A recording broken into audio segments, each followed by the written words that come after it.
Hello, this is the Goodly Christian Witch. Welcome to our video on how to utilize the book of 1 Samuel chapter 28 verses 3 to 14 to facilitate a Christian Necromancy Séance using the Witch of Endor as an example. During our last Christian Necromancy Séance that friends of mine and myself performed, we quipped that this portion of the book of 1 Samuel, must be connected to that famous television witch Endora, portrayed by Agnes Moorehead from the 1960s sitcom Bewitched, because of the similarities in the name and topic. Moving right along, let's look at 1 Samuel chapter 28 verses 3 to 14 of the New Heart English Bible for this amazing account of the power of the Witch of Endor. The witch is called upon by King Saul, who promises the witch that she shall not be harmed if she summons up the spirit of the judge Samuel for Saul, because her abilities in the art and science of necromancy are required. King Saul and his men wish to procure her witchcraft services so that King Saul may speak to the judge Samuel, who became a prophet. And they want King Saul wants to talk to the prophet or the judge Samuel about an urgent matter of an impending attack upon Israel by the Philistines. Now this is, we're going to now look at this 1 Samuel chapter 28, and we're going to read verses 3 to 14, again, the New Heart English Bible. Now Samuel was dead, and all Israel had lamented him, and buried him in Ramah. Even in his own city, Saul had removed the mediums and spiritists from the land. The Philistines gathered themselves together and came and camped in Shittim. And Saul gathered all Israel together, and they camped in Gilboa. When Saul saw the army of the Philistines, he was afraid, and his heart trembled greatly. When Saul inquired of the Lord did not answer him, neither by dreams, nor by Urim, nor by prophets. Then Saul said to his servants, "Seek me a woman who has a familiar spirit, that I may go to her and inquire of her." His servant said to him, "Look, there is a woman who has a familiar spirit at Endor." Saul disguised himself and put on other clothing and went, he and 2 men with him, and they came to the woman by night. And he said, "Please divine for me by the familiar spirit, and bring me up whomever I shall name to you."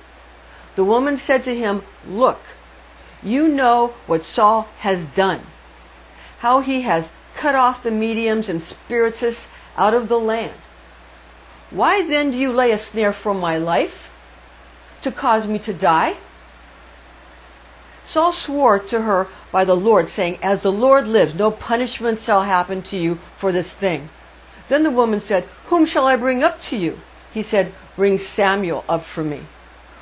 When the woman saw Samuel, she cried with a loud voice, and the woman spoke to Saul, saying, "Why have you deceived me? For you are Saul." The king said to her, "Do not be afraid, for what do you see?" The woman said to Saul, "I see a God coming up out of the earth." He said to her, "What does he look like?" She said, "An old man comes up. He is covered with a robe." Saul perceived that it was Samuel, and he bowed with his face to the ground and showed respect. Okay, so this is, again, the passage from 1 Samuel chapter 28, verses 3 to 14 of the New Heart English Bible.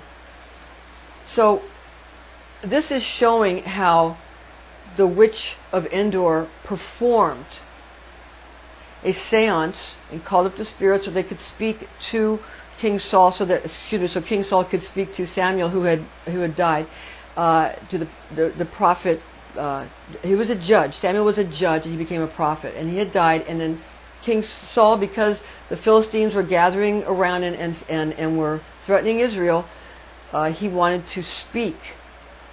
King Saul wanted to speak to Samuel. So he went to the witch because the Lord didn't answer him. He didn't hear the Lord speak to him. He tried the Urim and the Thummim, which is a divination system. It's similar to runes and tarot cards that Aaron used and they used it to divine the will of God. The high priest of Israel used it to divine the will of God.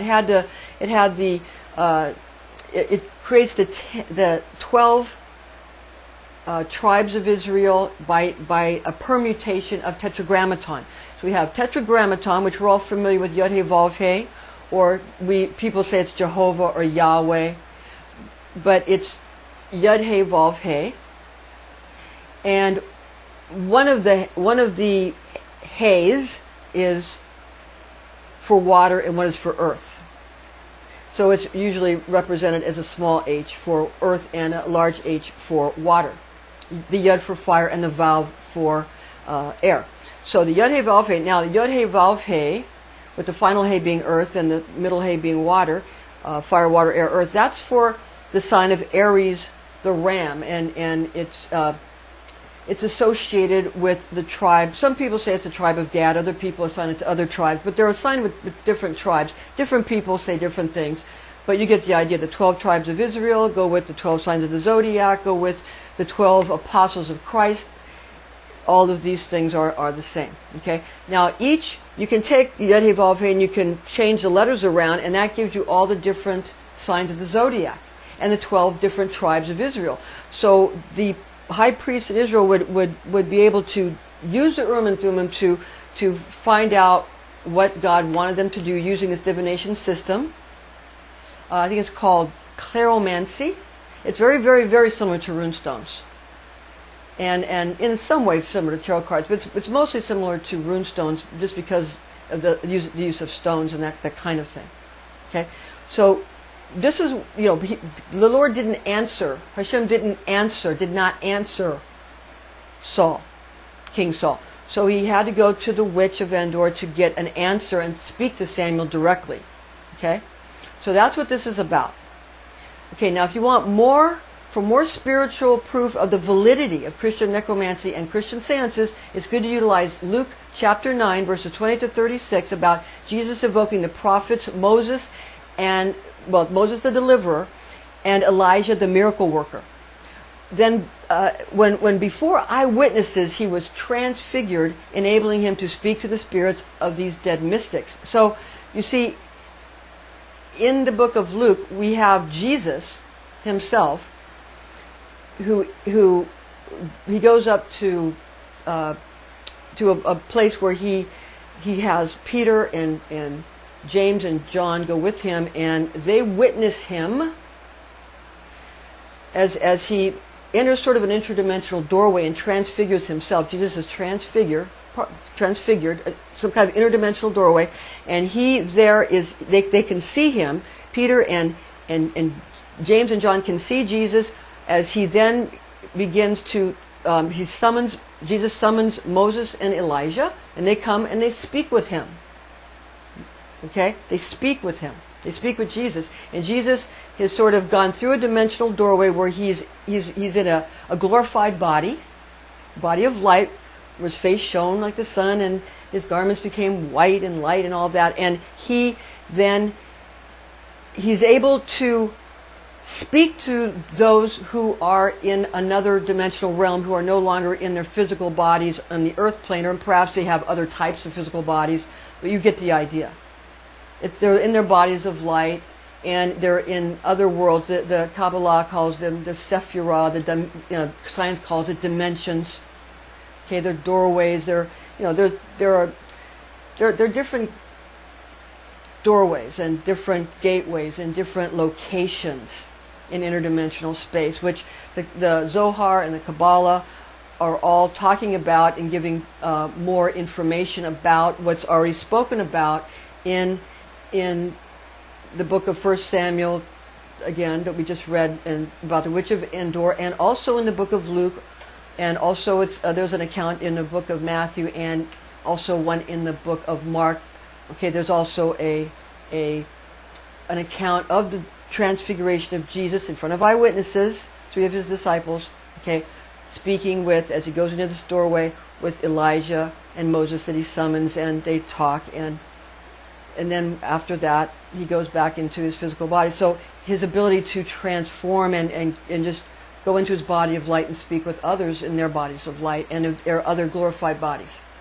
Okay, so this is a very interesting topic, and I hope that you will go ahead and look at these scriptures and consider these things for yourself.